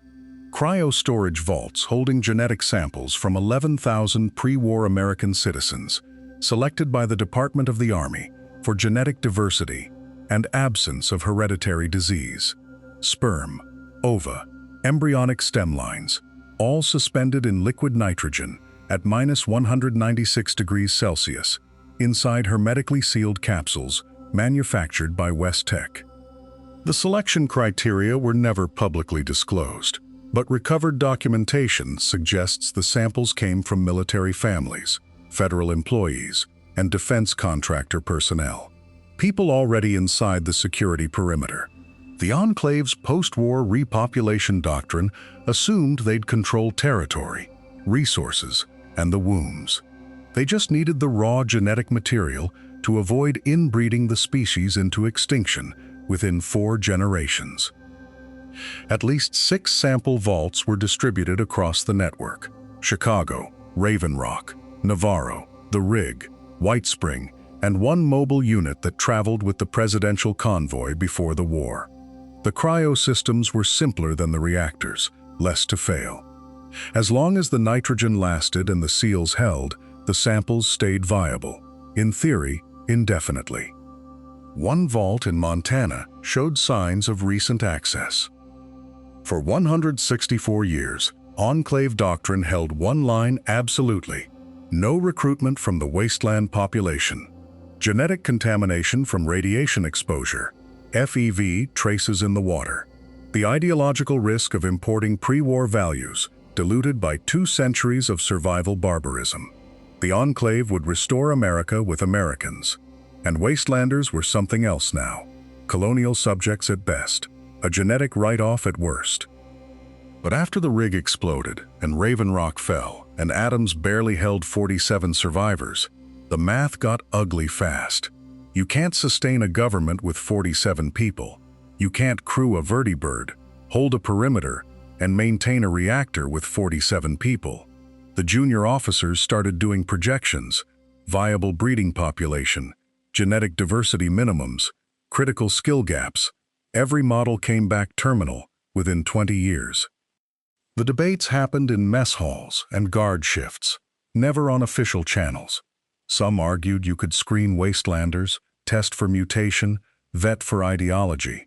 Others said the moment you open that door, you've admitted the Enclave died on the rig, and what's left is just armed survivors pretending. Colonel Autumn Sr. died before weighing in. His son inherited the question. At Adams, Someone issued orders that contradicted 50 years of policy. Vault-Tec's monitoring network outlived every Enclave officer who commissioned it. Automated relays kept transmitting status reports to the Poseidon oil rig through 2242, 3 months after the Chosen One destroyed it. The signals bounced to Navarro, then Raven Rock, then nowhere. Nobody left to read them. Vault 13's water chip failure logged itself 4 times across 80 years. Vault 12's radiation leak sent hourly updates for 197 years straight, each report confirming the previous one. Vault 101's isolation protocol transmitted a green checkmark every 6 hours to a server room at the bottom of the Pacific. The system worked perfectly. Raven Rock's archivists found 11,000 unread vault reports in 2254. Most described experiments that had concluded decades earlier, populations long extinct or scattered. A few vaults had achieved their design parameters, sent confirmation, and received no response. They kept waiting. One vault's final transmission arrived in 2281, 198 years late. Control vaults broke the Enclave's genetic model without saying a word. Vault 8 opened on schedule in 2091 and founded Vault City, its residents genetically identical to every wasteland scavenger the Enclave classified as mutant. Vault 3 stayed sealed until 2281, its population as radiation-free as Richardson's inner circle. The NCR killed them in 6 weeks. Vault 101's biometric archives showed 200 years of zero mutation, 0 cancer clusters, 0 genetic drift. Vault 15's mixed population produced Shady Sands, then the entire New California Republic. The data sat in Raven Rock's servers, tagged and indexed. No policy changed. Autumn Jr. read the Vault City files in 2276 and asked his science team to explain how pure humans from a control vault measured genetically identical to wastelanders. The report concluded environment mattered more than doctrine suggested. He filed it and continued FEV production. Eden's logs show he knew and chose to ignore the data. Navarro tore itself apart 3 weeks before the NCR arrived. Colonel Granite received evacuation orders from Raven Rock in March 2242 and refused them. Half his command staff agreed. The other half started loading vertibirds at 0400 the next morning without authorization. Nobody stopped them. The split ran through every barracks. Pilots chose sides, then mechanics, then the reactor crew. Granite offered a compromise: evacuate non-essential personnel, defend the base with a skeleton force, buy time for Raven Rock to coordinate. His XO, Major Villiers, called it suicide with extra steps and left that night. By April, Navarro held 340 personnel down from 920. Granite kept discipline through routine, drilling his reduced squads on defensive positions they'd never hold. The Vertibird Bay sat half empty. Fuel reserves dropped every week as recon flights searched for the evacuation convoy and found nothing. Morale reports stopped after the 3rd fragging attempt. That convoy carried half of Navarro's officer corps and vanished into Nevada. You can track the Enclave's collapse by following the wreckage. From the Poseidon oil rig to the Capitol wasteland, Vertibird crash sites mark every desperate relay, every evacuation run, every recon flight that never came home. Some went down to engine failure, others to hostile fire. A few simply ran out of fuel mid-flight and auto-rotated into the sand. The forensics tell stories. XVB-127, outside Reading, carried flight logs showing 19 sorties in 6 days before its hydraulics gave out. Another bird near the hub had blast scoring on the tail boom. Brotherhood laser fire, pilot dead in the seat. NCR salvage teams cataloged 47 wrecks between 2242 and 2250, each one a data point in the Enclave's retreat east. Navarro's maintenance logs recorded fuel contamination in late 2242, traced to sabotage but never solved. 3 birds went down that October within 200 miles of each other, all catastrophic rotor failures, all carrying senior staff. The official cause was listed as metal fatigue. Mechanics who'd served 15 years knew what fatigue looked like. 3 birds showed identical mechanical failures, all on the same night. Colonel Autumn Sr. pulled 200 survivors from the oil rig's chaos and pointed them east. The journey to Raven Rock covered 2,400 miles, every mile contested or irradiated. They lost 60 personnel crossing Nevada, another 30 to dehydration in Utah. Autumn kept them moving, rationing water at 1 liter per day, burning through vertibird fuel reserves to leapfrog the worst stretches. Raven Rock's automated systems welcomed them in 2043, bunker lights flickering on for the first time since the bombs.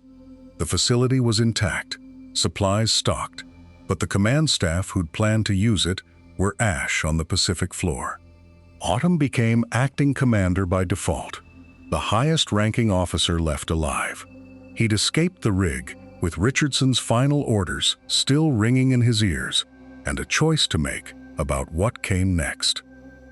His son, Autumn Jr., was 19 when they reached Raven Rock. The old man never put those orders in writing, never broadcast them to the rank and file.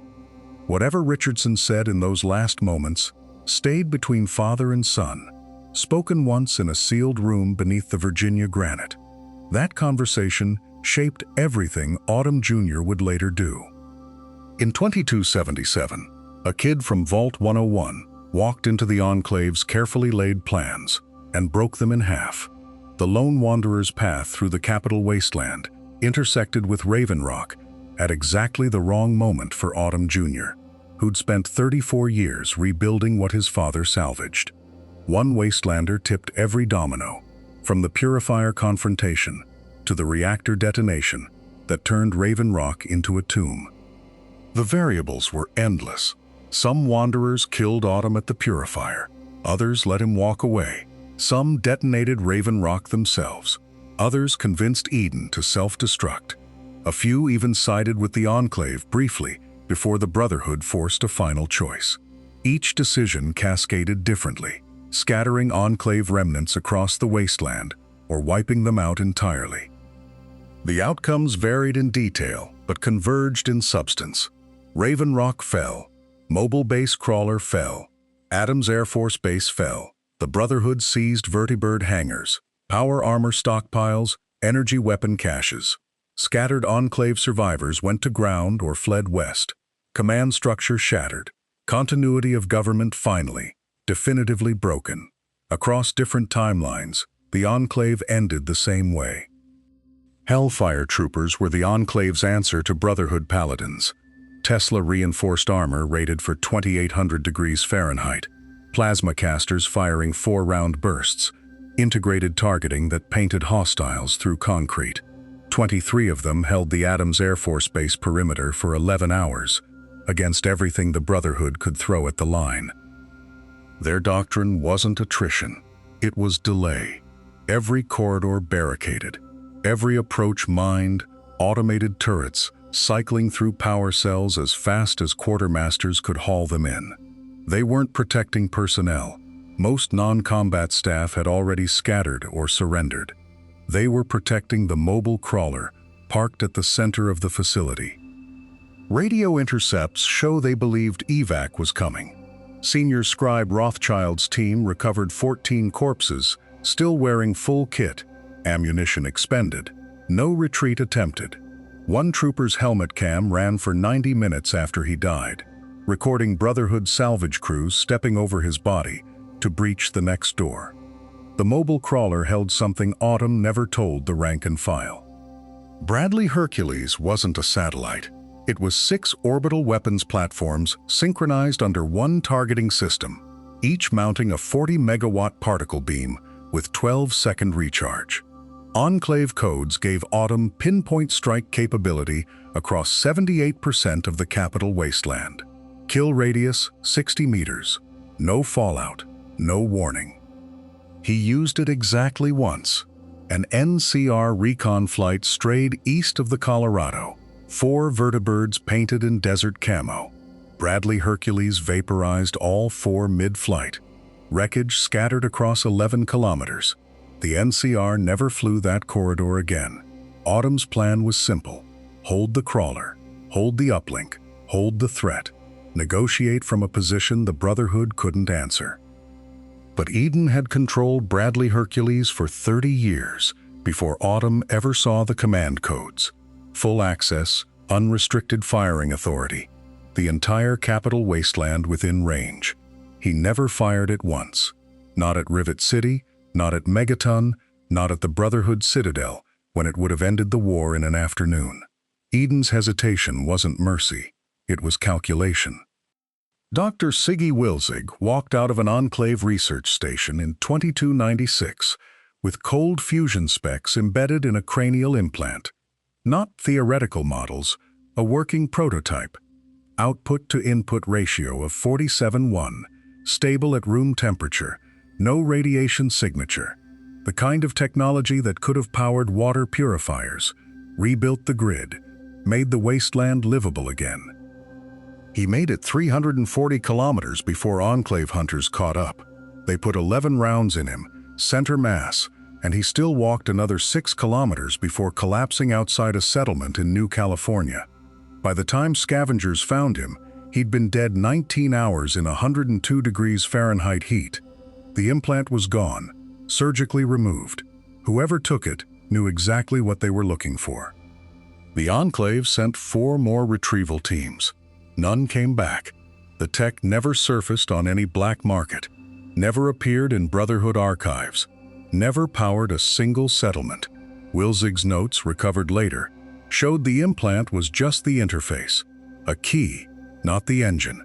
The data wasn't in his head, it was in his blood.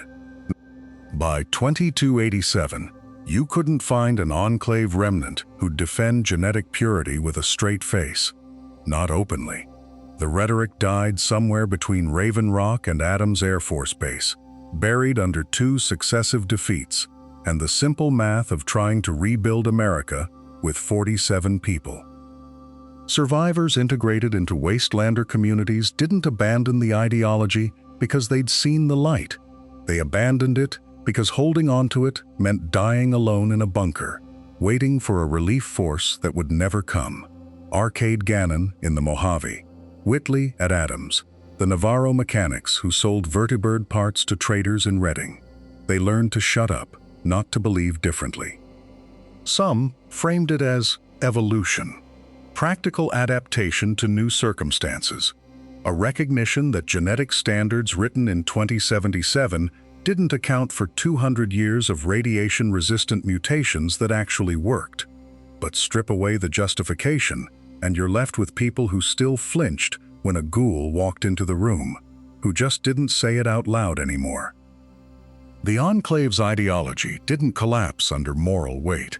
It collapsed under demographic impossibility, and what replaced it was silence. Believing nothing is not the same as changing. The Brotherhood of Steel treated Enclave wrecks the way scavengers treat pre-war military bases. Pull everything useful, burn the rest. After the destruction of Adams Air Force Base in 2278, East Coast scribes cataloged 11 intact vertibirds, 23 suits of advanced power armor, and a mobile base crawler they spent 9 months trying to move before giving up and stripping it for parts. Reverse engineering didn't mean understanding. The Brotherhood got vertibirds airborne by 2282, but their models burned through fusion cores 40% faster than Enclave variants. They wore Hellfire armor into combat and couldn't replicate the thermal shielding. They grafted Enclave weapon schematics onto Brotherhood designs and wondered why the plasma rifles overheated after 60 shots instead of 200. Elder Maxon's fleet of vertibirds in 2287 represented the largest air force in the post-war world, all of it rebuilt from Enclave salvage. The Prydwen itself used Enclave repulsor tech, pulled from a crashed transport, jury-rigged into a Zeppelin frame that shouldn't have worked. It worked anyway, because the Brotherhood excelled at making stolen technology functional enough. They destroyed more than they saved. Biological research, genetic databases, anything that smelled like the Enclave's eugenics program went into the fire. Liberty Prime's first test fire used an Enclave power cell. In 2284, a caravan route through the ruins east of Denver reported lights in the foothills at night. Not campfires, steady, white, electric. The kind of light that meant generators, which meant fuel, which meant someone was still operating pre-war infrastructure 200 years after the bombs. The rumors built from there. Traders swore they'd sold machine parts to men in repainted power armor who paid in pre-war currency. Real bills, mint condition. A ghoul prospector claimed he'd seen a vertibird with Enclave markings, the star covered with flat brown paint, land on a plateau and offload cargo. The reports were consistent enough that the Brotherhood's Western chapters started paying attention. 3 recon teams went in over 18 months. The first came back after 6 weeks and reported nothing but feral ghouls and collapsed highways. The second stayed out 11 weeks, came back silent, and their leader requested a transfer to California a month later without filing a final report. The third team sent regular check-ins for 19 days. No contact, no structures, terrain impassable. Day 20. The transmission came in clean, no static. Plateau coordinates confirmed. Visual on prefab structures, functional landing pad, no hostile contact. Then silence for 6 hours. Then one final burst, counted 8, maybe 9. They know we're here.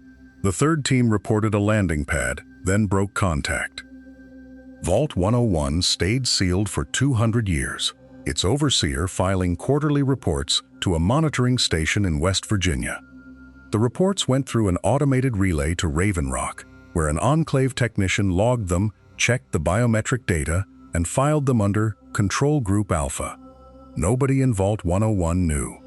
The overseer thought he was talking to Vault-Tec, which had been dust since 2077. The Enclave learned everything: birth rates, genetic diversity indices, psychological stress markers from the annual surveys. They watched the Vault's isolation experiment produce exactly what the original protocol predicted: social stagnation, administrative paranoia, a population that forgot the outside world existed. In 2268, when Overseer Almodovar executed 4 residents for mentioning the surface, Raven Rock logged it as behavioral checkpoint achieved. The surveillance tech was old Vault-Tec hardware, upgraded twice by Enclave engineers who accessed the external monitoring systems during routine sweeps of the capital wasteland. They never made contact, never intervened, just watched 1,000 people live and die in a hole, convinced they were the last Americans. When the vault opened, someone at Raven Rock made a note and did nothing. The NCR didn't execute Enclave prisoners after Navarro. They offered a deal: technical expertise in exchange for clemency. No questions about what you did on the rig. 87 former Enclave personnel took it between 2242 and 2249. Most of them engineers, a few pilots, one geneticist who ended up working NCR agricultural programs. The new California Republic got vertibird maintenance manuals, power armor schematics, and energy weapon blueprints 40 years ahead of anything they'd reverse engineered from the Brotherhood. By 2271, NCR veteran rangers were wearing salvaged Enclave riot gear, carrying plasma rifles built in factories that had been briefed by defectors. The cultural friction was real. NCR citizens didn't want former Enclave training their sons, didn't want the people who'd call them mutants teaching combat doctrine. So the NCR buried the integration, scrubbed the records, gave the defectors new names, and reassigned them to distant postings where nobody asked about pre-war accents. The first recon kept one ex-Enclave sniper until 2281. The heavy troopers had 2 former engineers maintaining their salvaged power armor. Nobody talked about it.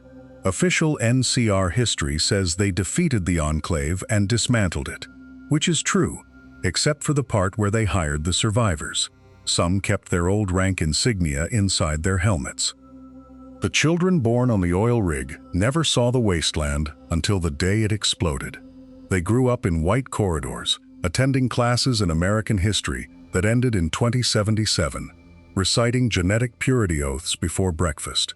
The Enclave's education system started at age 3: literacy, mathematics, ideology. By 7, they could field strip a plasma rifle. By 12, they understood why wastelanders weren't human. The curriculum was consistent across every Enclave facility, oil rig to Raven Rock, because it was designed in 2242 by the same psychological conditioning staff who'd worked for Vault-Tec. There were 340 children under 16 on the rig when it went down. Navarro had 89 more. Raven Rock raised another generation between 2242 and 2277. Kids who never met a wastelander except through rifle sights, who believed the Enclave was America and America was a genetic category. When Adams Air Force Base fell in 2277, 61 Enclave personnel under 25 retreated into the wasteland with no organization, no mission, just the certainty that everyone outside their bunkers was contaminated. Some integrated, shaved off the insignia, learned to lie about where they grew up, married wastelanders, and never mentioned the word pure. Others didn't. In 2281, a caravan guard in Nevada shot a drifter who kept muttering about reclamation and showed her a crude Enclave tattoo he'd done himself with ink and a knife. The drifter was 19. Some are still out there, 30 years old, and believing in a country that never existed. The Enclave's claim to legitimacy rested on a legal fiction so thin you could see through it. They argued they were the continuity of government, the unbroken chain of command from pre-war America. But the presidential line of succession ended on October 23, 2077, when the bombs fell and vaporized everyone above the Secretary of Agriculture. The Enclave wasn't founded by cabinet members or Supreme Court justices. It was assembled from a loose network of corporate executives, military contractors, and mid-level bureaucrats who'd bought their way onto the oil rig. Richardson's grandfather was a Poseidon Energy vice president, not an elected official. His father never held federal office. By 2242, the Enclave had existed longer than the government it claimed to represent. The United States lasted 201 years. The Enclave's oil rig chapter ran for 165. At what point does a pretender's reign become its own separate thing, disconnected from what came before? They held elections among themselves, wrote a new constitution in 2091, and called their leader president. But no pre-war law authorized them. No amendment granted them power. They were a private organization, wearing the flag like a costume. The last true American president died 2 centuries before Richardson took the title. To the people of the wasteland, the Enclave wasn't a government. They were invaders in black armor who showed up, burned your crops, and took blood samples at gunpoint. Navarro patrols raided settlements along the California coast for subjects. Redding lost 11 people in 2241. They never came back. In the capital wasteland, Enclave vertibirds strafed caravans for sport. Megaton's children learned to recognize the sound and run for the walls. Rivet City sealed its bridge when patrols flew overhead. You didn't negotiate with them. You hid, or you died, or they hauled you to Raven Rock and you wished you'd died. The Enclave never bothered explaining themselves to wastelanders. No manifestos, no propaganda, no recruitment, just extermination. A farmer in the hub watched them incinerate a ghoul settlement from 400 meters. Took 90 seconds. The Enclave troops didn't speak, didn't hesitate. They packed up and left.